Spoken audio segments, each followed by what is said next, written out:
Қызылорда қаласының тұрғыны Сымбат Әбдірахманова мультфильм құрастырды. Баланың ақыл ойын дамытуға арналған мультипликациялық туындылар қазақ тілінде дайындалған. Сонымен бірге бұл мультфильмдер мүмкіндігі шектеулі балаларды сауықтыру үшін әдістемелік құрал ретінде де пайдалы. Сондықтан Сымбаттың ойлап тапқан кейіпкерлеріне қызығушылық жоғары.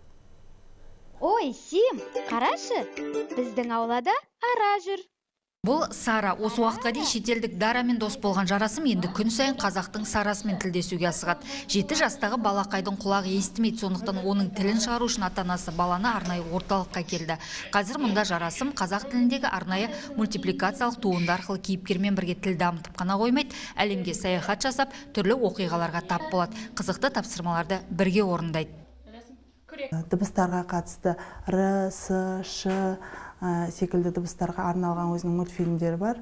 Ол мультфильмдерді біз балаларға дыбыстарды машықтандыру барысында қолданамыз. Ішіндегі тапсырмалар балаларға жеңіл, балаларға қызықты.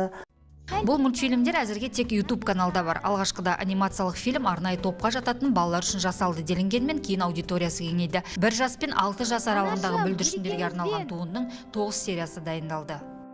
Қайырлы таң, анашым. Мен бүгін керемет бір төс көрдім. Түсімде космоста қалықтап ұшып жүр екенмін. Ойлау қабілетін, қиялын, логикалық ойлауын дамытуға арналған. Бұның ішінде түрлі тапсырмалар беріледі. Мен 2 мультфильм дайындадым. Бұл біреу түстерді үйретуге арналған мультсериал, 4 сериядан тұрса, негізгі түстерді алдым. Ал және екінші мультсериалым бұл дыбыстарды машықтандыру мультсериалы. Сценарийді Сымбат өзі жазады, өзі монтаждайды. Әр кейіпкер арқылы баланың бойына ұлттық құндылықты сіңіруді мақсат етеді. Ал рөлдерді образға сай жеткізуге, дыбыстауға айналасындағы дос жарандары мен туыстары көмектеседі.